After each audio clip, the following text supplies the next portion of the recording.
everyone, I'm Barbara Beck, and I'd like to thank you for tuning in to Welcome Home.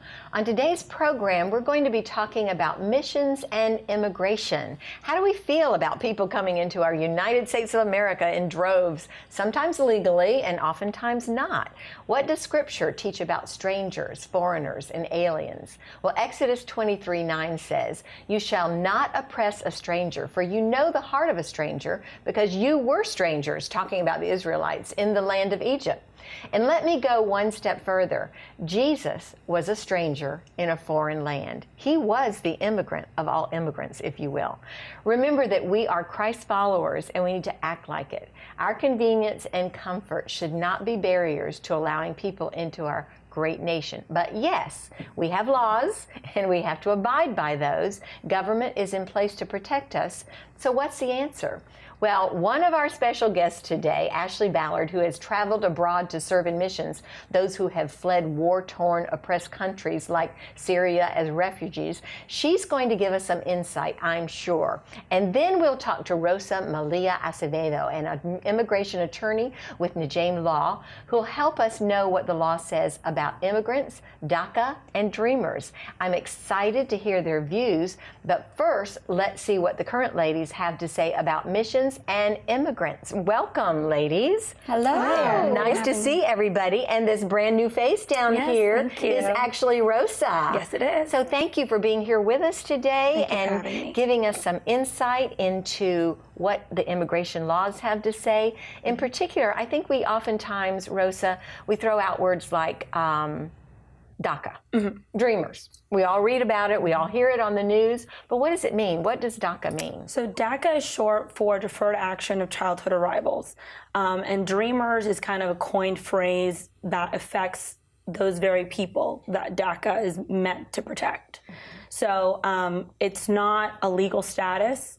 As the phrase kind of anecdotes, it's deferred action. It's literally, if granted to you, immigration is going to choose to look the other way, leave you alone for 2 years, give you the right to work, have a semblance of normality, be able to go to school, have a driver's license, get a social security number, because without work authorization, you cannot have any of those things. But you said 2 years. What happens after 2 years? It's renewable after 2 years. Absent, there's certain things that have to be met. You know, you have to have been in the United States before reaching the age of 16. So it is meant to affect those children that, unbeknownst to them, were brought here for a better life by their parents, but they grow older, they graduate high school, they want to apply for college, and wait, I don't qualify for financial aid. Why not? You're not a U.S. citizen, you're not a lawful permanent resident, and their life completely turns upside down.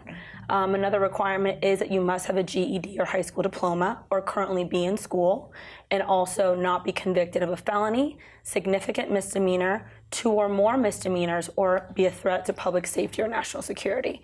So there are things that are meant to protect these so-called dreamers, to make them eligible as well. So it's not like it's being handed out like free candy to everyone.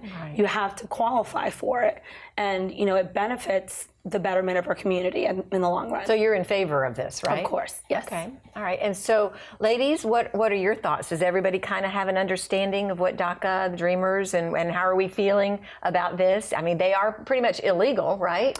Yes. Sort of illegal. Yes. So a lot of them, what happens, it's 2 different categories. Either they came in lawfully with a visa and overstayed their status, or they did come in illegally.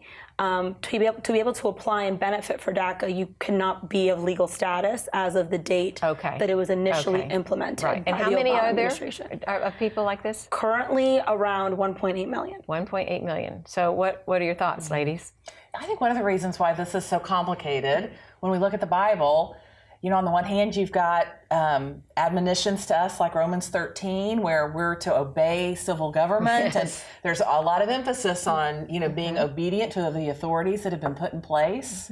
And yet, the other thing that Scripture affirms is that we're to care for the aliener and the alien and the stranger. So I think that's why sometimes as Christians, it's really hard for us to wrap our brain around how we're supposed to think about this, because it feels like we've got these 2 competing values scripturally at work. So I'm really glad you're here. Thank you for having me. What else, ladies? Any other thoughts on that? Well, I will be one of the first to admit that I, have heard this thrown around a lot. I have not done a lot of in-depth study into it. And so it was really eye-opening to spend some time reading and just finding out very simple definitions of what are we talking about? Who are these dreamers? What does DACA mean? How does all of this conversation impact our economy? What does that look like? And so one of the statistics that I found that I thought was interesting, and correct me if I'm wrong, Rosa, is that the people who are working who have qualified for DACA, they're all paying taxes. Yes. And they're all contributing. They're not on welfare. They're not, correct? That's correct. They're paying back into our society with jobs and obviously income and fruitful work that is benefiting our country as a whole. And so one of the statistics was, it just said that dreamers stand to contribute over $460 billion to the national gross domestic product in the next decade. Major economic growth would disappear if they're forced to leave. Wow. And so to me, that was like, I think we can sling it around and think immigrants, people are coming to our country illegally and taking from us, taking us. Well, this is a large group of people. What I'm understanding is a large group of people who are contributing, brought here kind of against their will because they were children, and you go where your parents go when you came here. But I think that number, $460 billion to our economy, is substantial. Well, how do we balance that with the ones, though, that are not contributing to our society? Does it say anything about that in anything that you've read? And maybe, Rosa, maybe you even know. What about the illegals? How are they draining our economy? So in terms of being in a lawful status or unlawful status, so if you're in a lawful status, for the most part, you're given authority to work. And with authority to work, obviously you can present your documents to your employer, have your taxes garnished from your wages, eventually pay income taxes. But what a lot of people assume is that illegal immigrants do not pay taxes, which is a great falsehood. They do pay taxes. Now, in a unique way, because a lot of the times they don't have a Social Security number to garnish those, those wages, but they get paid cash. So they have their employers, write them some type of receipt or some type of pay stub. But ultimately, they want to do the best that they can with what they're given. If they can't pay taxes in the normal way that you and I may go to an accountant and give our Social Security number and our W-2s, they still want to find a way to do so because they are aware that they've already broken an immigration law, which is a federal law. Why continue breaking more laws without the need to? Right. Other thoughts, ladies? I think it's really interesting that they're permitted to be here for 2 years and then it's renewable.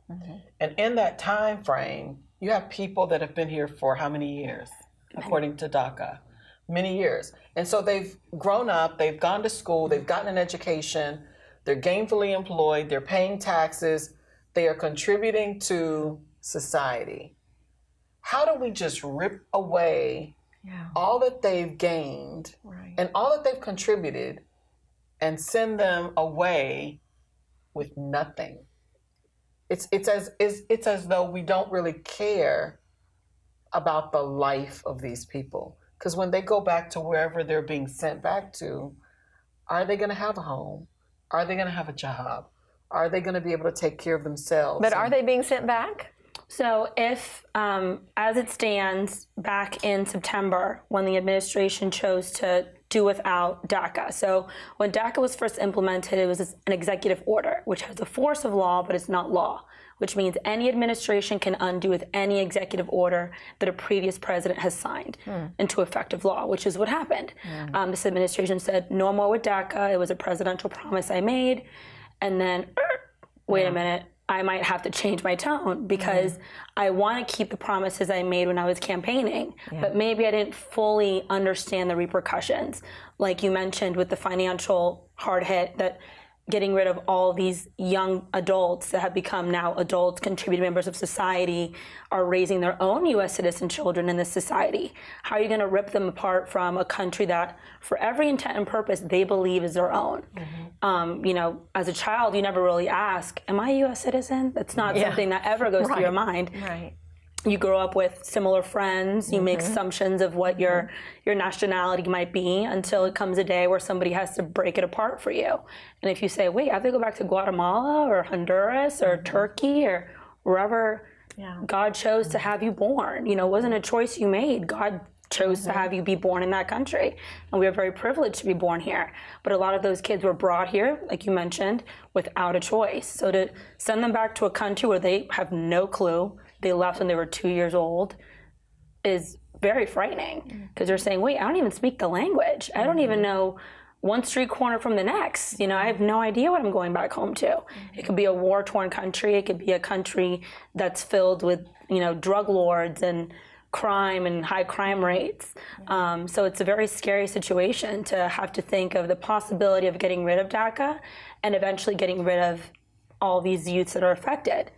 Because if DACA is, terminated, so if this bill does not become law and it is effectively terminated, all these people will eventually have to leave the United States. So there's a couple of immigration debates going on, and we've only touched on one. We're talking about DACA, and so these are children that have come into the country at some point with their parents or with someone else. But what we haven't talked about is the other piece of the immigration debate, right? That there's a whole group of people that have entered in the country illegally that aren't part of DACA. I mean, that's just one piece of the puzzle.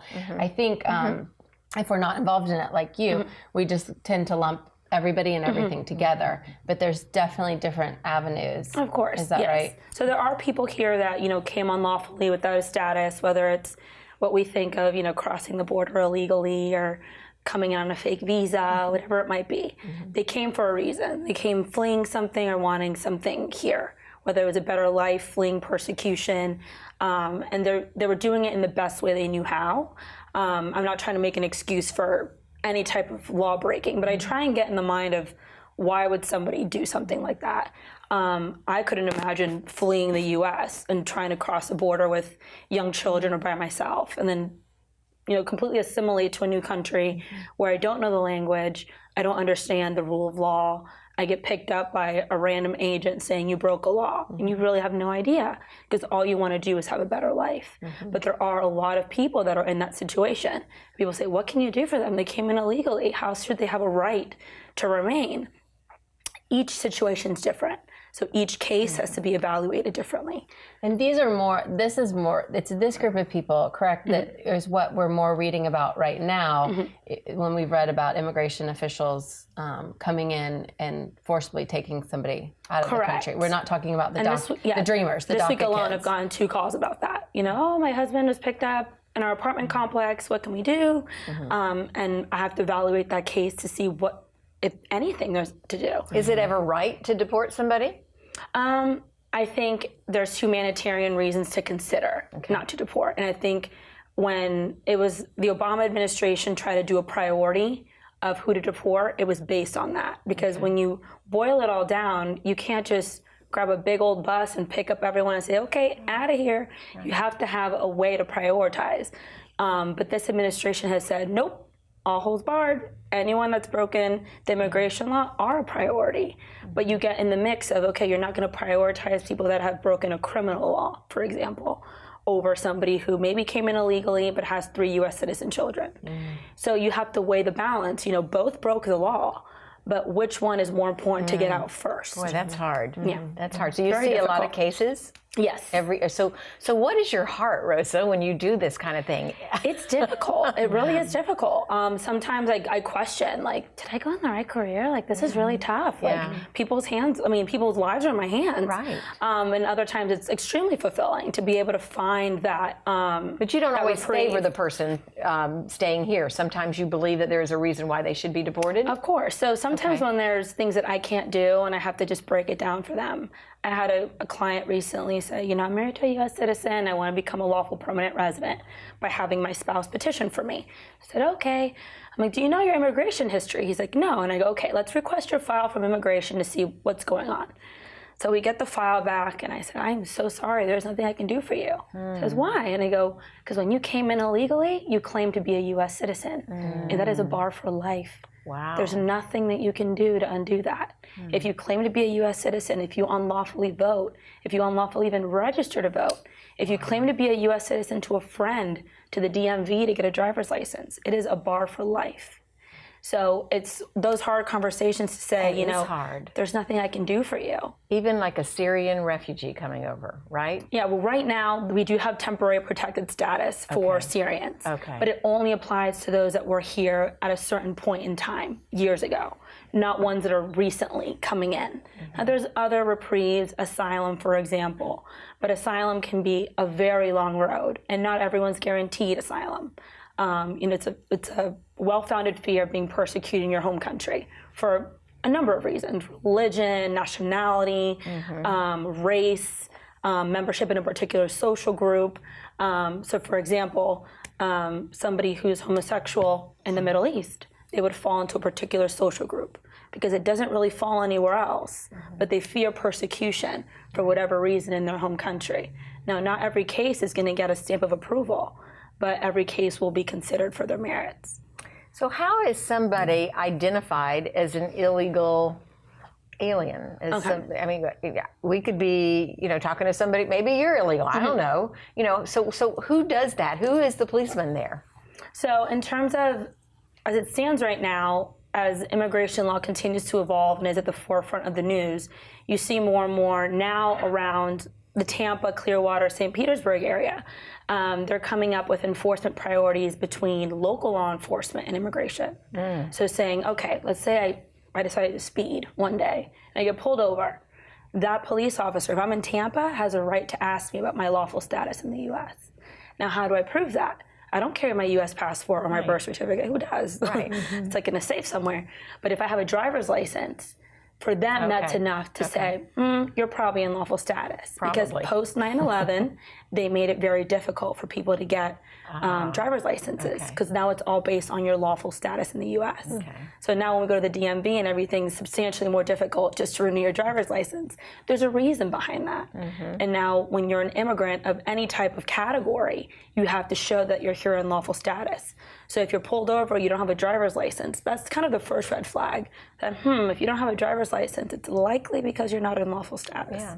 So ladies, how did you feel about illegal immigrants before we started hearing Rosa talk today? What were some of your feelings about DACA or illegal immigrants? We talk about immigrants or illegal immigrants. These are people. I know. With stories. Right. And then there's policy, and I understand the need for the rule of law. And so I don't know, it's so complicated. And that was my feelings exactly, because I mean, I think as Christians, we are to take care of people. I mean, I think the Bible is very evident about that. I mean, that we are to reach out and touch people. But I do think that when you go back in the scriptures, I did tons of research. The Bible and God is very clear about following the law of the land.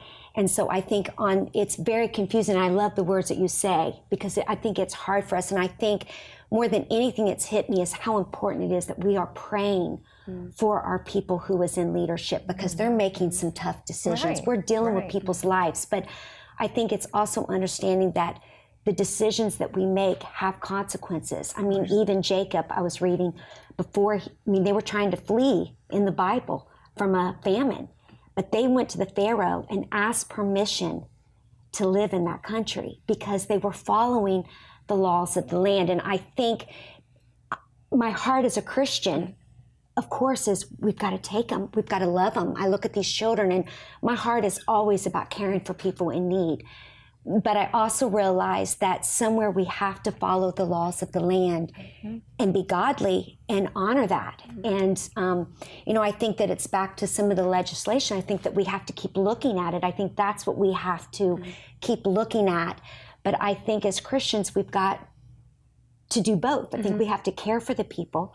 And I think we have to follow the laws of the land. Well, we have to be informed, and that was one reason, Rosa, we wanted to have you on the panel today to give us some of your insights from a legal perspective. We know what the Bible has to say. We know we need to care for people, but we also know we need to follow the letter of the land. So having your perspective and your experiences with dealing with immigrants, I just appreciate so much you being here. Thank you so much for having me. Well, Rosa Malia Acevedo, you are a senior associate with Najim Law. I just highly, highly honor you and appreciate the work that you're doing, because I'm sure that there are times in your life where it is challenging for you to know what to do. What is the right thing to do? And that's what we're all about here. Thank you, ladies, for all your contributions. All we want to do today and any day here on the current panel is to raise issues from a biblical perspective. How are we supposed to feel and react, and to act like Jesus would act? This is a complicated issue, and one that's going to require more study, research, and prayer on our part. That's all we got for you. Stay with us. We do have more coming up.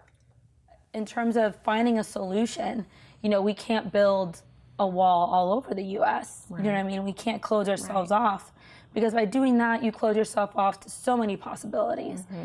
Growth in terms of our economy, growth in terms of professions, bringing in ideas of people from other countries that contribute ultimately to what the U.S. is.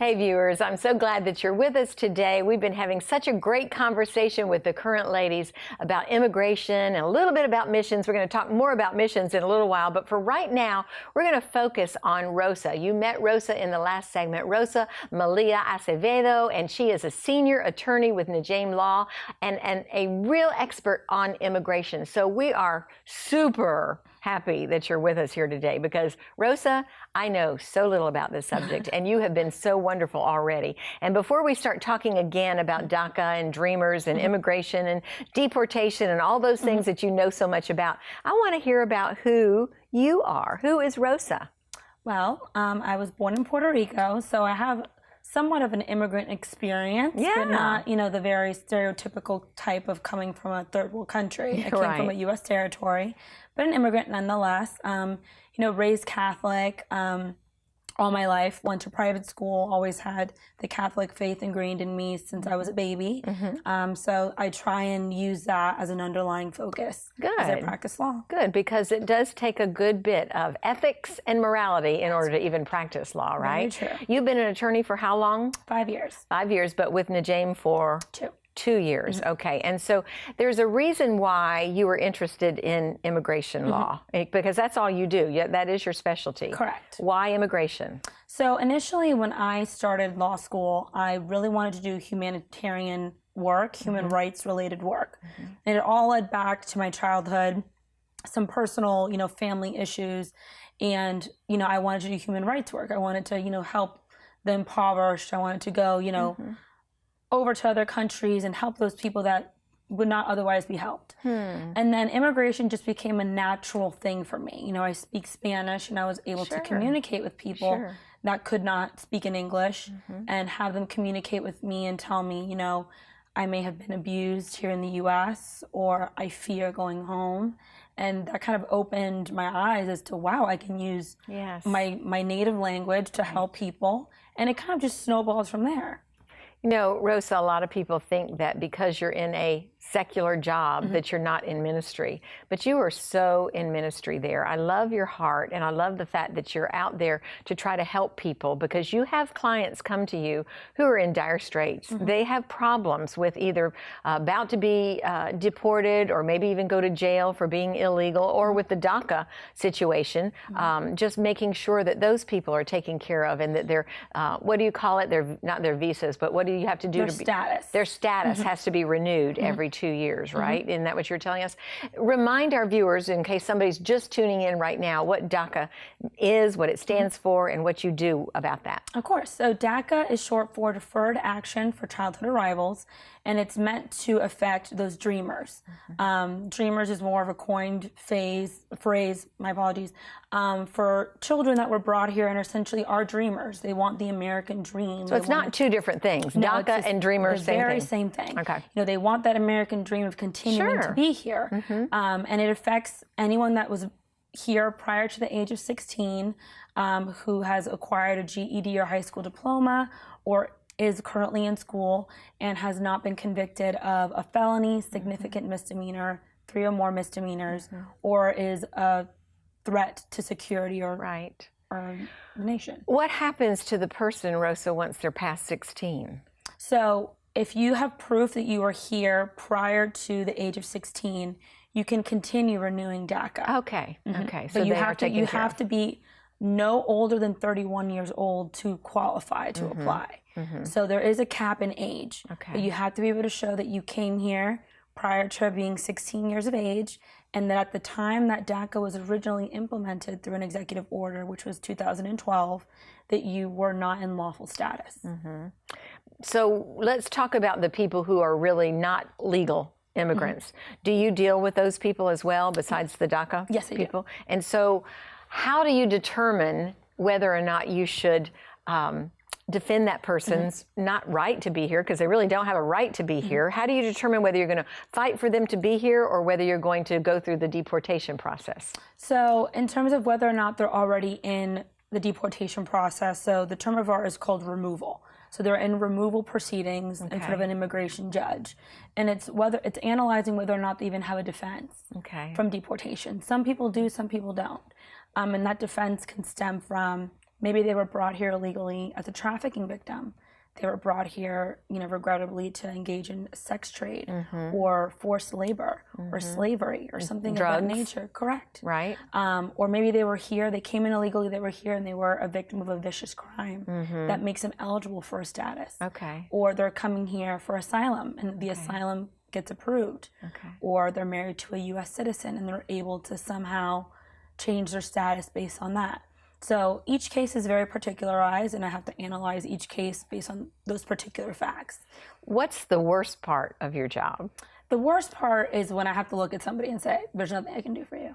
And so what do? They have to leave? Well, they take my advice, and they either choose to remain in the U.S. illegally, or to pack up and go.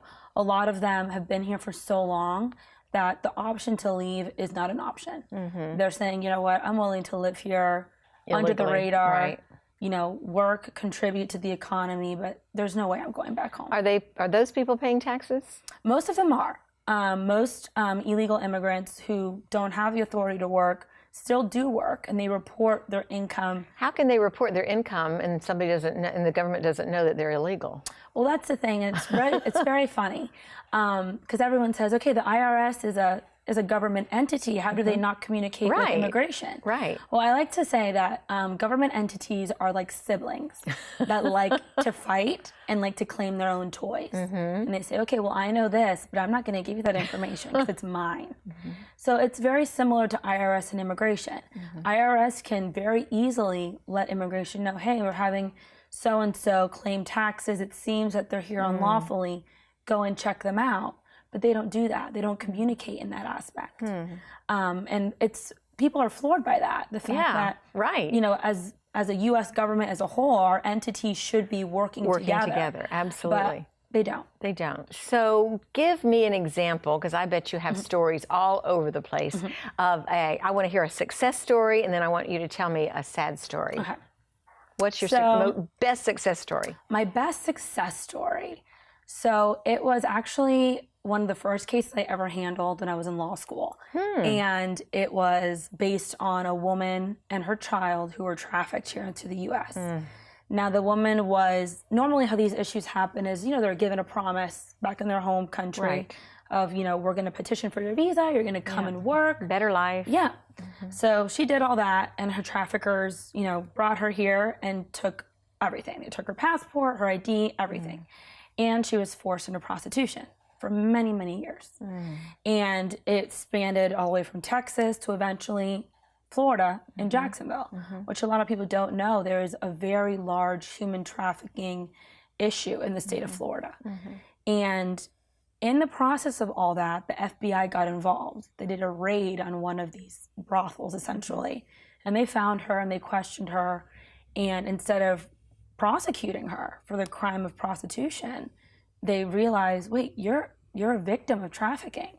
You were brought here to engage in sex trafficking. Was she underage? At the time she was, but eventually she became of age. And the FBI assisted her in getting her proper certification in order for her to get her T visa, which is for trafficking victims, as well as her son. And when I started practicing with Nijam Law, I get a random email one day from her son.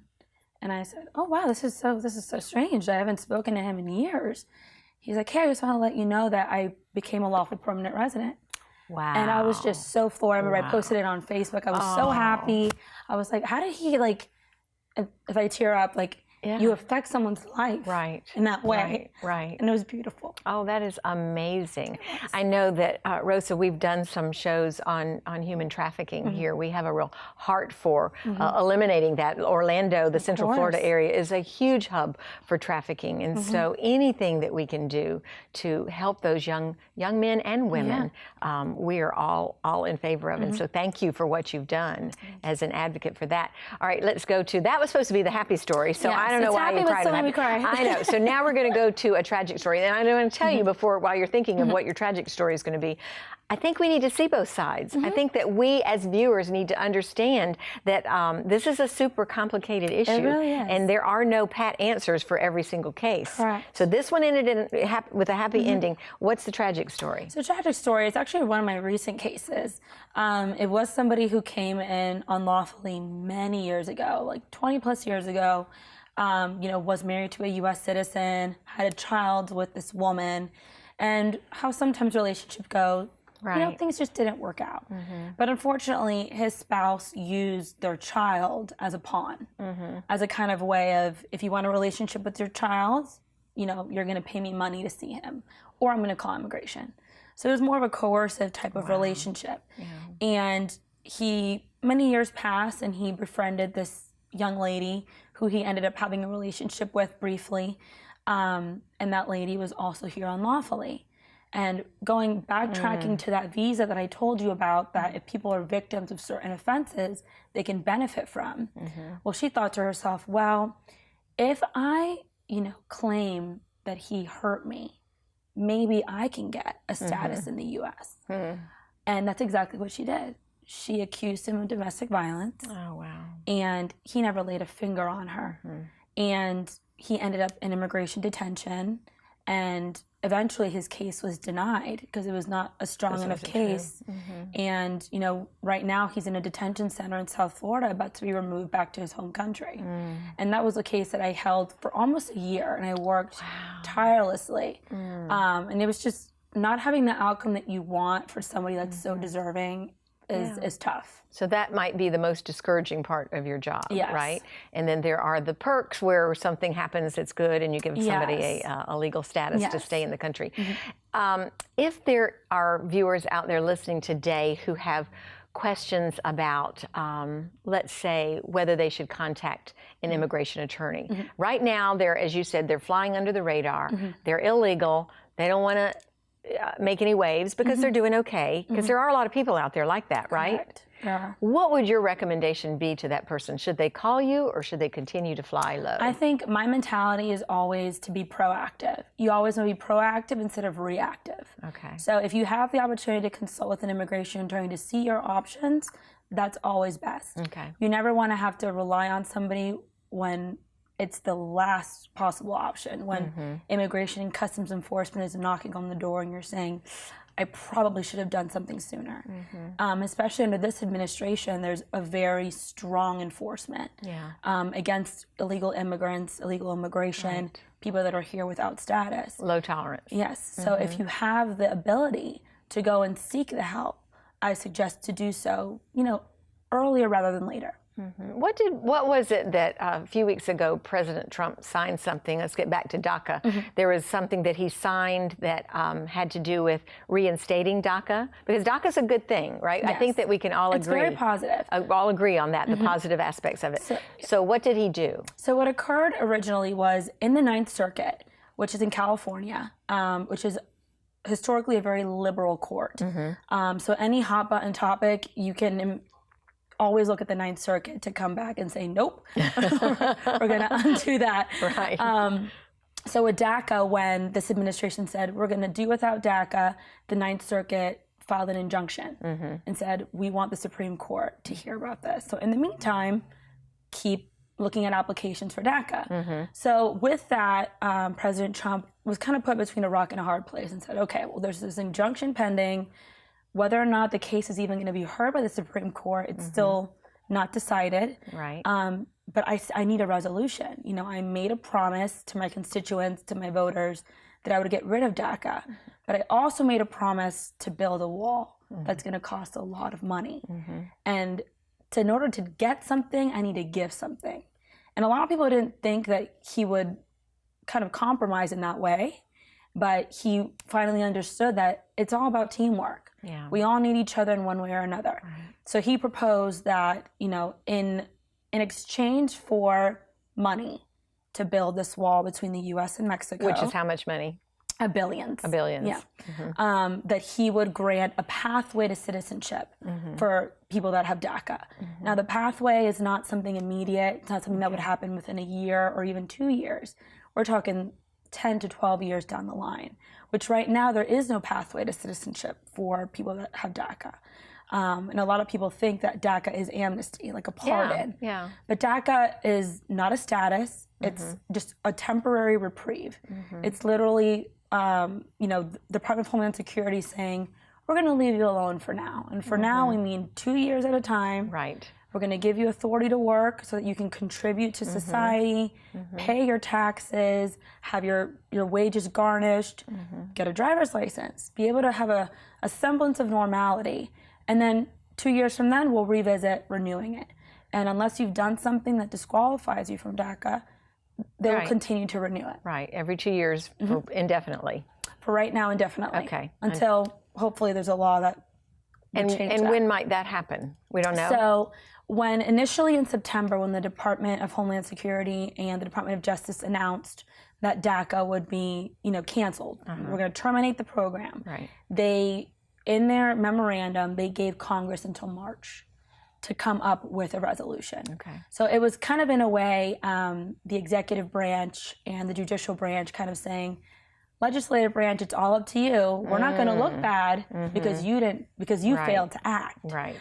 So they kind of passed the ball to Congress and said, it's your turn. You either act or the program is going to be done altogether. So by March, we're supposed to have something. Okay. And that was the whole couple of weeks ago why the government was shut down for like a day and a half, I believe. Because of this? Because of the budget. Okay. They're trying to settle on the budget and whether or Right. not they can release the money that is kind of being leveraged for the wall in order to provide protections for DACA. What is the answer to all of this illegal immigration?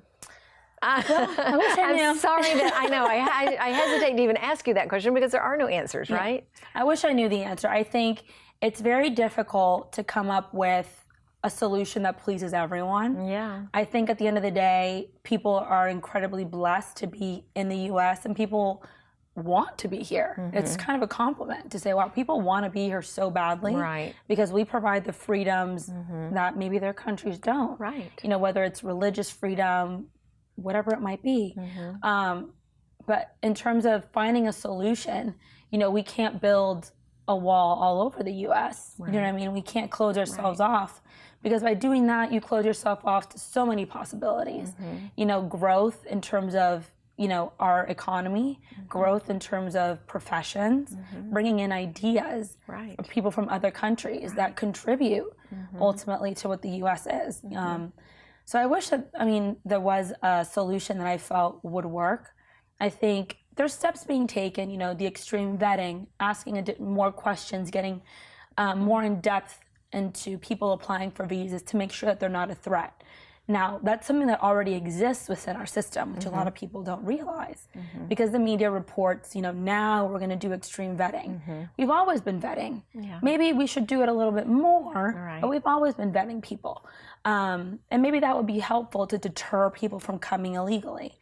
But when people have something to fear and ultimately nothing to lose by coming here illegally, they're going to do it anyways. When there's a will, there's a way. Yeah, right. Well, I am so appreciative of all the work that you do there at Najim Law. You're amazing, your knowledge, your wealth of knowledge. I can see you going into missions. You said at the top of our interview that you were having a desire to help the disenfranchised. You didn't use that word, but you meant those that were destitute and in need. That's a heart. That's part of your heart, and that's what you're doing. But I can see you traveling all over the world doing things like that. So God has placed you in the right place, Rosa, and so he definitely placed you in the right place for today, for this interview. So thanks so much for being here with us today. Is there one final thing you want to say to our viewers before we close out the interview? I think to just stay open-minded about immigration, try and learn about it in a way that makes sense to you, because a lot of it is skewed by politics.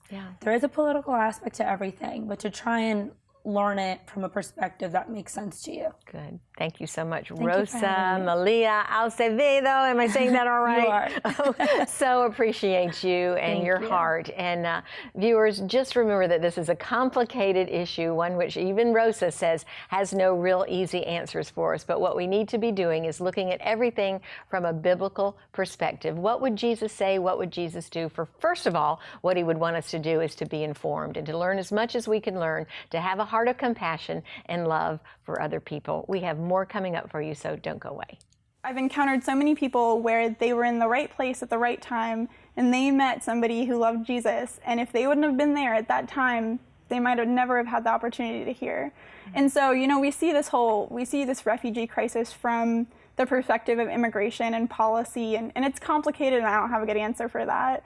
But what I do see is God is moving people. He's moving people into countries where they have so much more access to the gospel that they didn't before.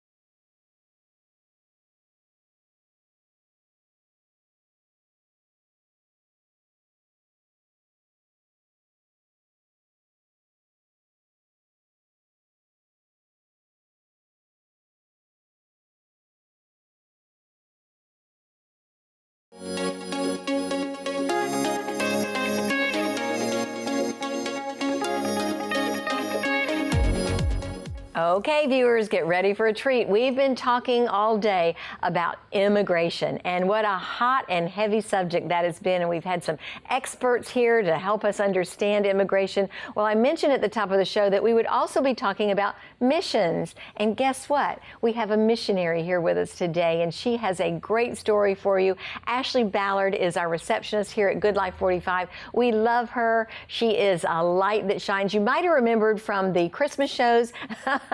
Ashley was our little elf, right? Yes, I was. Maybe I shouldn't say that because they might have thought you were a real elf. So I don't know. Don't give the secret away. No secrets. Okay, so forget about what I said about her being an elf. She is our receptionist, and we're so glad that you're here with us today, Thanks Ashley. for having me. You're welcome. Before we talk about your missions trip and your focus on missions, let's talk about who Ashley Ballard is and when did you become a Christian? I actually did not grow up in a Christian family or a Christian household. I was in a household with a single parent and only remember gracing the door of a church on maybe a Christmas or two. But I grew up with a Kirk Franklin CD, of all things. And I remember as a young child singing the songs to it, and I just had this sense that there's this great song, My Life is in Your Hands. Oh, and I remember thinking, and it talks about Jesus, and I remember thinking, like, this is somebody who's safe and somebody who protects me. Yeah. And how did you happen to have that CD? we still don't know. I asked my mom how in the world did we end up Because she with wasn't a Christian, right? She had grown up in the church and then Okay. kind of walked away from the church for a little while. Okay. But we're all faithful in church now, and we all love Jesus now, and so it was amazing. It's been an amazing journey. And you're kind of a newlywed too, right? I am. Yeah. We just passed our 2nd anniversary. And so- happy anniversary to Thank you That very is much. great. So you and Ross, that's your husband, you both have a heart for missions, right? do. Tell us about this most recent missions trip that you went on. We just got back from Berlin, Germany a little while ago, and we had connections there through our church. Our pastor of youth and families had connected with them and really just felt led to lead a mission trip to Berlin, Germany. So we were only supposed to have about 4 to 6 people, and people just kept wanting to go, and he had a hard time saying no, so we ended up taking 15 people That's from our great. church to work with a Good. ministry in Berlin, and they're exclusively pretty much working with Syrian refugees and Arab populations there. So what did you do exactly? I know there was a certain degree, because I know what you're like here. You're all about hospitality, greeting people, loving people as they come into the station. That's kind of what you did in Berlin, right? That's exactly what we did. It was strange at first because it doesn't feel like a traditional mission trip. When you think about mission trips, you think of, I've been to Haiti where you're lugging Yes. buckets of concrete, Right. or you're, doing what you more think of with humanitarian work, extreme poverty and things like that. But this was kind of a different ballgame. Really, they've set up this center there, and it's all about meeting the needs of the missionaries. And so it's really about making friends with them and building relationships, especially with Arab populations. A lot of times there's just a lot of walls and boundaries, and you can't just go in and throw theology Right. around and things Right. like that. And so you're really being a neighbor to these people. And so what they do is they have Women's Tuesdays where women can come with their children and just fellowship with the Christian women there. And they have coffee and they share their stories, and there's some amazing and crazy stories. They have, they've set up this place with a foosball table so the kids can come in and play foosball. They have Bible studies in Arabic on Sunday nights. Oh, good. And they Good. do a lot of different things for the community. So it's really a community center. It's not just like a church like you would think of a church planting, but Right. it's decked out with stuff from IKEA, and you really feel like you're walking into somebody's living room. It's really great. They've got a kitchen there, so they prepare food. They talk to these people. They do English lessons as well as German lessons, because what the Arab populations there really need, what the refugees really need to get asylum and to stay there, to not have to go back, is they need to have the tools to live in a German society, really. Right. They need to be able to speak German in order to plea for asylum and things like that. So they're meeting the needs of the people there. So those people, Serbians that are going to Germany, they don't have any desire in their hearts to come to the United States. They're not trying to immigrate to the United States. Not the ones that we met. Really, a lot of there's like multiple steps in the Syrian refugee crisis right now. Most of the Syrian refugees are in the surrounding countries. They haven't made it to Europe. They haven't made it to the United States. There are millions of refugees that are actually in places like Jordan, and so most of them kind of get caught up there. And the ones who go a little bit further, they were originally going by sea. Now they're going mostly by land until the last bit, and kind of coming over into places like Italy and Greece. They were going all the way up the land route, but recently places like Hungary have closed their doors because there was just so much migration that way. But Germany is a real place where refugees want to go because they have better chances of reunification. So, for example, it might have been unsafe for your whole family to go, so you want to take just the husband. And once he gets there, then he can get established, maybe find a place, and then bring the women and children over. And so at the beginning, there was a lot of families getting separated, but especially in Germany, they had bigger promises of, we'll help you reunify with your family. Why are they different in Germany? Why? I mean, we are so not like that in the United States, right? We don't open our arms wide to foreigners coming in. It's not all of Europe.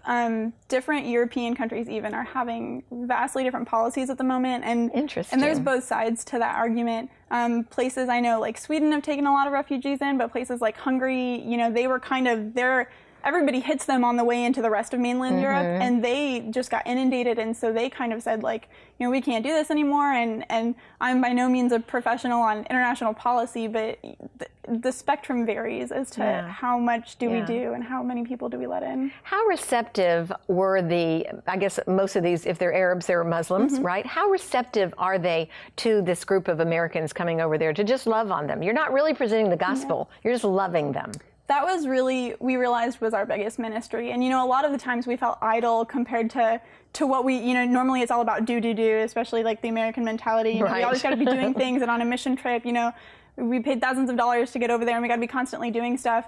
But 15 people who knew each other pretty well and had an established relationship, really, we just transported our Christian community over there, and we just loved each other, and then we loved the people that we encountered, and people told us that they noticed the difference and that it made a difference. And so we really felt like our purpose there was to just be a loving community and then to welcome other people into that. And that was really impactful in a way that you don't think it would be. Oh, I'm sure it would be. How many people are just so loved on and no judgment? You know that you're not thinking the same. You know that your religious beliefs are not the same, and yet you're loving them. That's all that spoke volumes, Ashley, I'm sure. What do you have as your Bible verse that keeps you moving toward missions? Because this is not your first trip, nor will it be your last trip. You are missions minded. My husband and I, we feel that there's a call. We feel that it's commanded in the Bible, whether you're here or whether you're there, to go into all the world and to share the gospel and to share the love of Christ. For us, we feel like God has molded us for an international mindset, for an intercultural mindset, particularly working with people who are displaced or people who aren't in their own home. And sometimes it's international students. Like they're not refugees, but they're people who aren't in their own homes. They're in a foreign land, whether it's temporarily or permanently. You've got refugees, you've got immigrants, you've got all kind of people who've become third culture. They're not third culture kids, but they're third culture people. They've kind of been transplanted. And there's this beautiful verse in Acts that says that God has determined the times and the boundaries that a person is, and he does that so that they might seek him, even though he's not far from each one of us. And I've encountered so many people where they were in the right place at the right time, and they met somebody who loved Jesus, and if they wouldn't have been there at that time, they might have never have had the opportunity to hear. And so, we see this refugee crisis from the perspective of immigration and policy, and it's complicated, and I don't have a good answer for that. But what I do see is God is moving people. He's moving people into countries where they have so much more access to the gospel that they didn't before. And the church should really take advantage of that and be thankful. We don't have to go halfway across the world anymore. They're coming to us. Right. Ashley Ballard, our receptionist, who is really going to be a worldwide missionary someday. I can already see it, tending to refugees, tending to those who don't know Jesus. Thank you for your heart and for the incredible work that you're doing. A little teeny tiny piece of me says, no, Ashley, don't go. We don't want you to go. But that would be going against what God has in store for your life. So I'm so excited about what the future holds for you and your sweet husband, Ross. So continued best to you. Thank you for serving us so well here at the station and for serving those people in Berlin and all around the world. So we love you, Ashley. Thank you. We love you guys. Thank you. Stay with us, viewers. We have more coming up.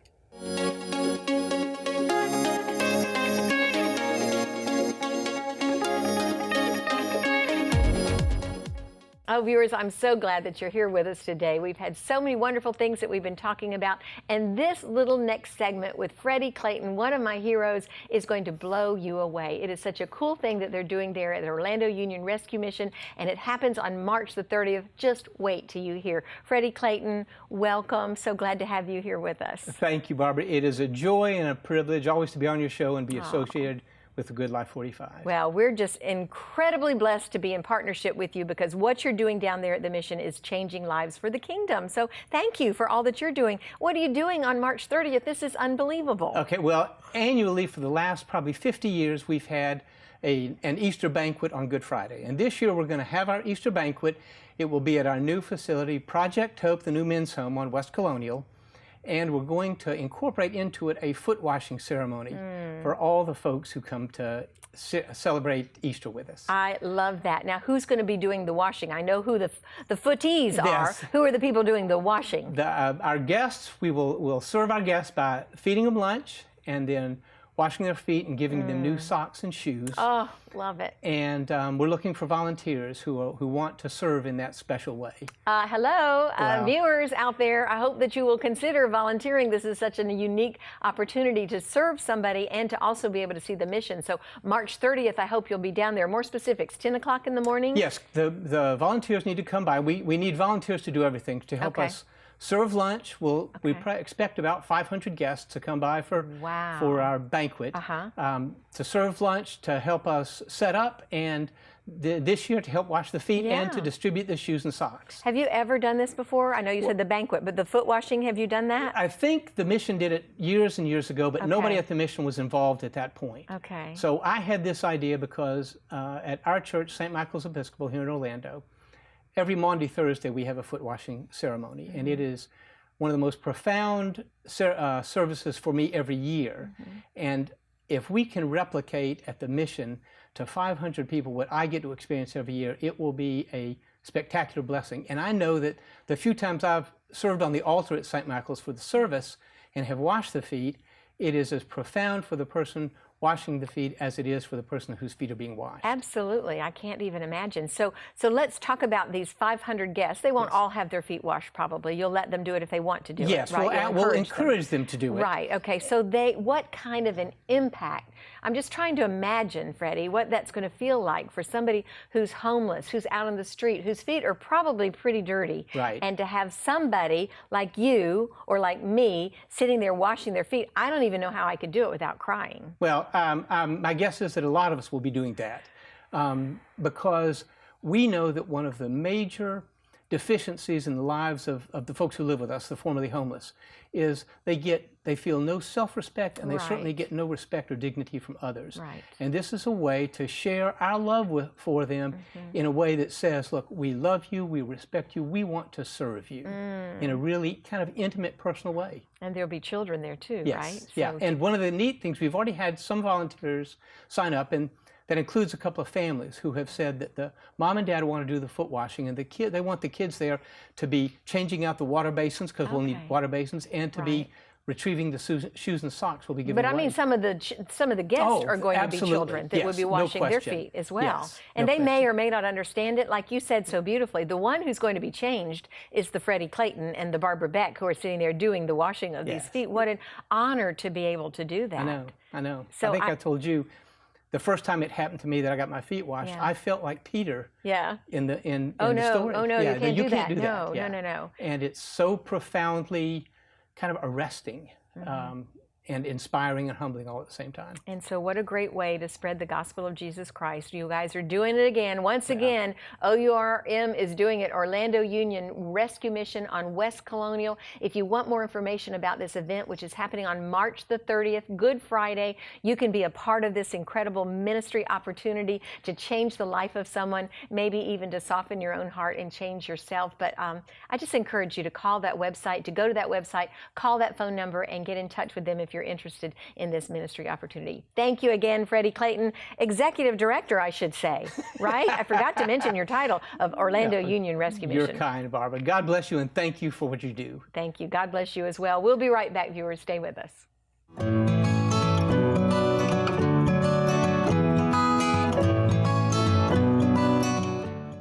I hope you enjoyed our program today. I know I mentioned this verse at the top of the program, but I think it bears repeating.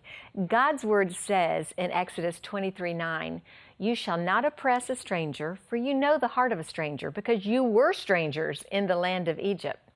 Well, I remember reading about how mistreated the Israelites were in the Bible. They were slaves in Egypt. Their lives were nothing short of miserable. What would we have done if we had been the Egyptians? Would we be part of the mindset that would have treated them as slaves, outcasts, foreigners? Or would we have pitied their plight and maybe helped make their lives easier? I would hope so, but when we look at our culture today, we're not much better when we consider how difficult we tend to make life for those who aren't like us, who weren't blessed to be born in the United States. Can we ever learn from history? What does God call us to do with immigrants, dreamers, foreigners, those who want a slice of the great American dream? Once again, there are no easy answers, or we would have figured it out by now. There's just something in our sinful, selfish nature that says, protect what we have, don't let anybody else in, we're already way too crowded, they have their own land to go to. Well, what if the shoe were on the other foot?